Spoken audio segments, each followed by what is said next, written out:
সংসার সাজানো গোছানোর জন্য খুব বেশি টাকা প্রয়োজন হয় না।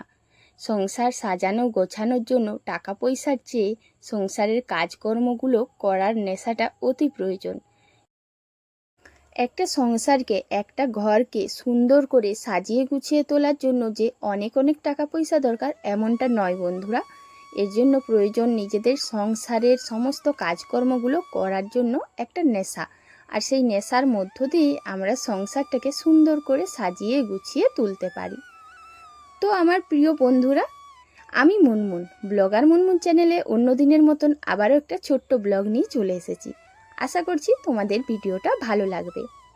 যে যেখান থেকে ভিডিওটা দেখছো নিশ্চয়ই তোমরা ভালো আছো, আগামী দিনেও ভালো থেকো, সুস্থ থেকো। আর আমিও ভালো আছি, আমার পরিবারের সবাই ভালো রয়েছে।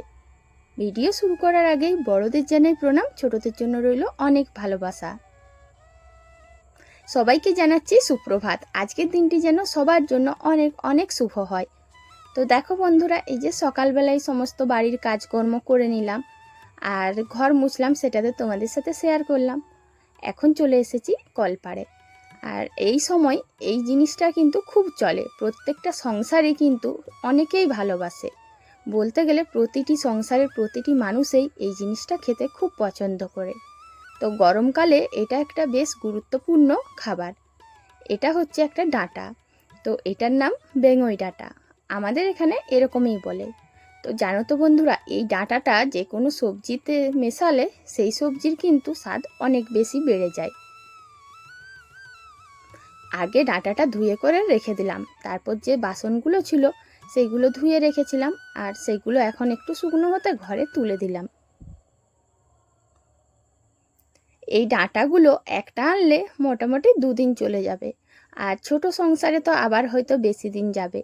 কিন্তু এই ডাঁটাগুলো, পাতা বা ডাঁটা, এগুলো না ভালো করে কেটে কেটে গুছিয়ে না রাখলে চারিদিকে এলোমেলো ছড়াছড়ি হয়ে থাকবে। মোট কথা, এই যে কাদা বালির থেকে আমি যে ধুলাম, তো এটার জল চারিদিকে হবে। আর এরকম ঝোপ ঝাড় জঙ্গলের মতো যদি রেখে দিই তাহলে না দেখতেও খারাপ লাগে, আর ঘরের মধ্যে এটা কিন্তু সৌন্দর্য নষ্ট করে। তাই ডাঁটাটাকে খুব সুন্দর করে ভালো করে চারিপাশটা চেঁচে ঠিকঠাক করে সাইজ করে কেটে নেব। তো কিছুটা আজকে করব আর কিছুটা কালকের জন্য রেখে দেব। তো এই ডাঁটা যেন তো পাঁচমেশালি সবজির সঙ্গে খুবই সুন্দর লাগে। আর আমি আজকে করব, তো আমি কিন্তু পাঁচমেশালি না, অন্য একটা সবজির সঙ্গে করব। তো ভিডিওটা দেখতে থাকো, আশা করি ভালো লাগবে।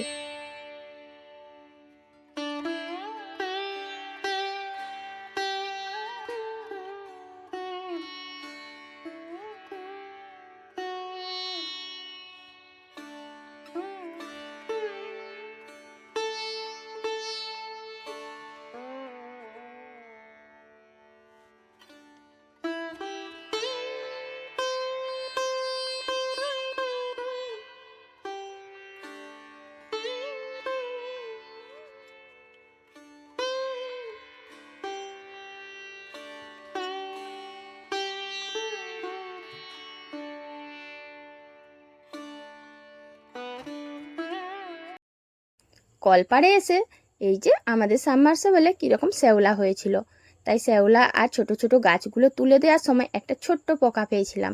আর সেটা কি বলো তো, শুয়োপোকা। তো শুয়োপোকা না প্রচুর ভয় লাগে, তাই ওটাকে তুলে ফেলে দিলাম।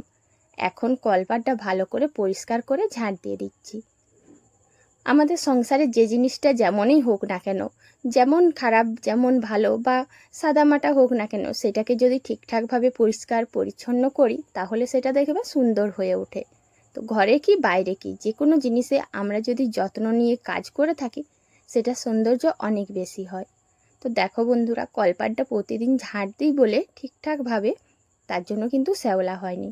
তো শ্যাওলাও হয়নি আর ময়লাও খুব বেশি নেই। আর জল দিয়ে ঝাঁট দিয়ে দিলে কি সুন্দর দেখতে লাগে।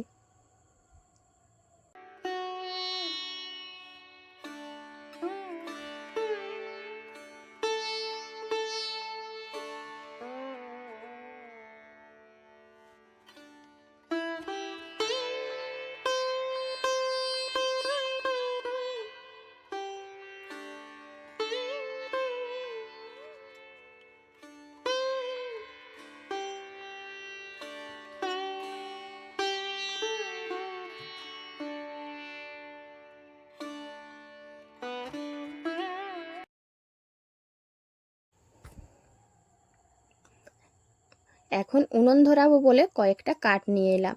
জানো তো বন্ধুরা, আমি না রান্নাঘরে সেইভাবে কাঠ তুলে রাখিনি। গরমকালের দিন যদি কাঠ তুলে রাখি, তাহলে যদি এটার মধ্যে আবার সাপ বা কোনো পোকামাকড় থাকে, সেই জন্য একটু না ভয় লাগে। তাই কাঠগুলো আর তুলে এখানটার নোংরা করতে চাই না। সেই জন্য যখনই রান্না করি ওখান থেকে টুকটাক কাঠ নিয়ে আসি।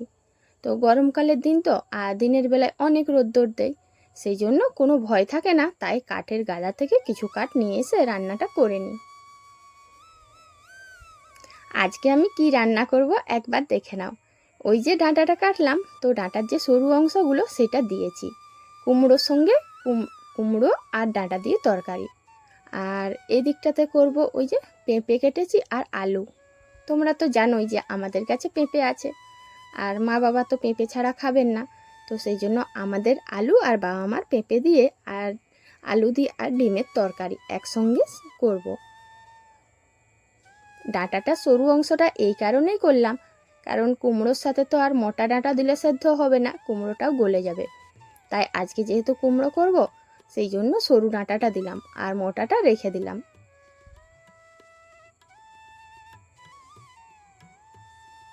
সবজিগুলো রেডি করে নিয়ে এখন ভাতটা বসিয়ে দিচ্ছি। আর জানো তো বন্ধুরা, আজ একটু খুব তাড়াতাড়িতেই রান্না করছি। তো তাড়াতাড়ি রান্না করার কারণ কি সেটাও কিন্তু তোমরা পরে বুঝতে পারবে। ভাতটা বসিয়েই চলে এলাম এই ঘরে। আর এটা তো তোমরা জানো যে আমার রান্নাঘর, যদিও আমি উনুনে রান্না করি, কিন্তু এটাই আমার রান্নাঘর, কারণ এখানেই আমার গ্যাসের টেবিলটা রাখা থাকে, এখানেই সমস্ত মশলাপাতি থাকে। আর মোটামুটি একটা সংসারের যা যা জিনিস সব কিছুই বলতে পারো এখানে থাকে। জল থাকে, গ্যাস সিলিন্ডার থাকে, টেবিল থাকে, মিক্সেপ থাকে, কাপ প্লেট থাকে, আর একটা টেবিল রয়েছে যেটার ওপরে সমস্ত রকম কৌটো থাকে, জলের বোতলও রাখা থাকে, আর বাসন কোসন সব কিছু। মোটামুটি এই ঘরটা সব সময় আমি পরিষ্কার পরিচ্ছন্ন রাখি। যে ঘরে অনেক বেশি জিনিস থাকে সেই ঘরেই বেশি এলোমেলো হয়। তো আমরা যদি সংসারের কাজের ফাঁকে সেই সব ঘরগুলো, সেই সব জায়গাগুলো পরিষ্কার করি, তাহলে কিন্তু আলাদা করে আমাদেরকে আর অন্যান্য কোনো জিনিস কেনার দরকার হয় না। এই জিনিসগুলোই ভালো করে ঝেড়ে মুছে পরিষ্কার করলে দেখবে এটার সৌন্দর্য অনেক বেশি হয়। তো জানো তো বন্ধুরা, এই যে এখানটা মিক্সারের উপরটা একটা মশলা পড়ে গিয়েছিল, তো লঙ্কা গুঁড়া বা হলুদ গুঁড়া কিছু একটা হবে, তার জন্য এখানটা নোংরা নোংরা লাগছিল। তো পেপারের উপরে পড়েছিল, ঝেড়ে করে পরিষ্কার করে দিলাম। আর সঙ্গে সমস্ত মশলার কৌটোগুলো প্রতিদিন একবার করে মুছে দিই। জিনিসগুলো হয়তো কম দামি, কৌটোগুলো হয়তো ছোট, কিন্তু পরিষ্কার পরিচ্ছন্ন করে সাজিয়ে গুছিয়ে রাখলে দেখতে ভালো লাগে। আর এটাতেই কিন্তু আমার বাড়ির সৌন্দর্য ফুটে ওঠে, আর আমার মনেরও শান্তি মিটে।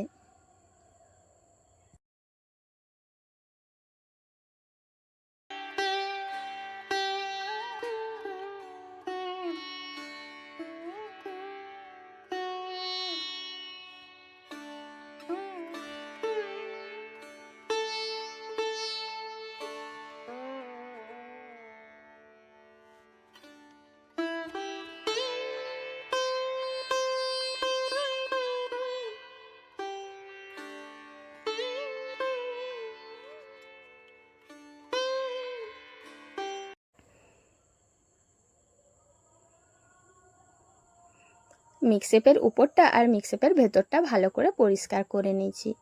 তোমাদেরকে তো বলাই হয়নি, মিক্সিপের ভেতরে যেন তো সেইভাবে কিছু জিনিস রাখতে পারি না, কারণ ইঁদুর ঢুকে। এই জানালাটা দেখো, তোমাদের সাথে যখনই ভিডিও করি কোনো সময় খুলতে পারি না। সত্যি বলতে কি বলো তো বন্ধুরা, আমাদের রুমগুলো, যতগুলো রুম রয়েছে না, কীরকম অন্ধকার অন্ধকার।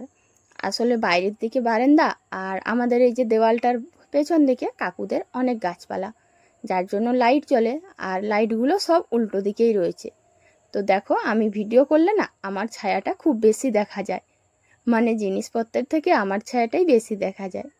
তো কি করব, সংসারের কাজগুলো তো করতেই হবে, আর এরকম অগোছালো রাখতেও পারি না। তো সবটাই তোমাদের সাথে আজ শেয়ার করলাম।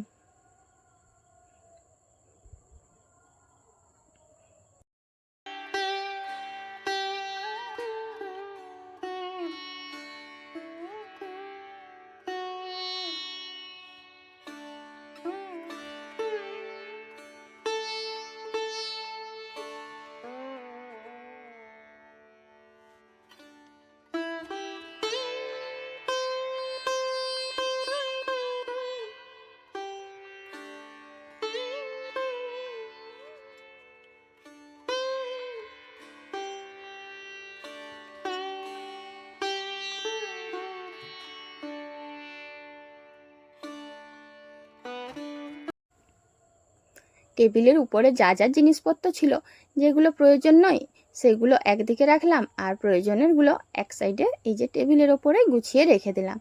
আর কৌটোগুলোও মুছে দিলাম। এখন টেবিল ক্লথটা ভালো করে মুছে দিচ্ছি।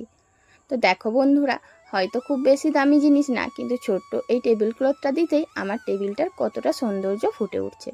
আর এইভাবে কিন্তু আমাদের মধ্যবিত্ত বাড়িতে জানো তো ঘর সাজিয়ে রাখতে হয়।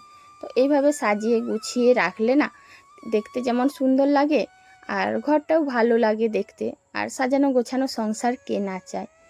তাই যে সব সময় সাজানো গোছানো সংসারের জন্য যে অনেক দামি দামি জিনিস দরকার এমনটা না। তো এই অল্প একটু পেপারের ওপরে কৌটোগুলো রেখেছি, আর মিক্সেপটাও ভালো করে টাইট করে দিয়েছি। তো মিক্সেপের ভেতরে কিছু নেই। আর এইটা হচ্ছে আমার টেবিলটা। তো টেবিলটাও যতটা পারলাম পরিষ্কার করে দিলাম। ভাঙা মাটির ঘরের মধ্যে টুকটাক জিনিস দিয়ে কিন্তু ভালো করে সাজিয়ে গুছিয়ে রাখার চেষ্টা করি। এখন রান্নাও করে নিয়েছি, আর দুপুরে ওই যে আচারটা তুলে আনলাম, আর এখন সবাই খেতে বসে গিয়েছি। তো দেখো বন্ধুরা, এই যে আজকে আমরা কিন্তু সবাই একসাথে খেতে বসেছি, আর তোমাদের সাথে শেয়ার করলাম। তো দেখো সবাইকে আচার দিচ্ছি, আর বাড়িতে একটু আচার বেশি খায়, তাই এই আচারটাই মনে হচ্ছে না কুলোবে। তো তোমাদের দাদাভাই দেখো হাত তুলে রেখেছে, সে বলে আমাকে একটু বেশি দাও। দুপুরের খাওয়া দাওয়া করে এখন একটু ফাঁকা সময় পেলাম। আর আমার চ্যানেলে যারা আজকে নতুন এসেছো তাদের সবাইকে জানাচ্ছি অনেক অনেক ধন্যবাদ। আমার ভিডিও যদি তোমাদের ভালো লেগে থাকে তাহলে আমার একটু পাশে থেকো, আর একটা সুন্দর করে কমেন্ট করো। তো যদি ভালো লাগে আর আমার ভিডিও যদি দেখতে পছন্দ করো তাহলে অবশ্যই কিন্তু চ্যানেলটাকে সাবস্ক্রাইব করে রেখো। আর যারা আমার পুরনো বন্ধু রয়েছে তারা সব সময় আমার পাশে আছো, তাদের সবাইকে জানাচ্ছি অনেক অনেক ধন্যবাদ।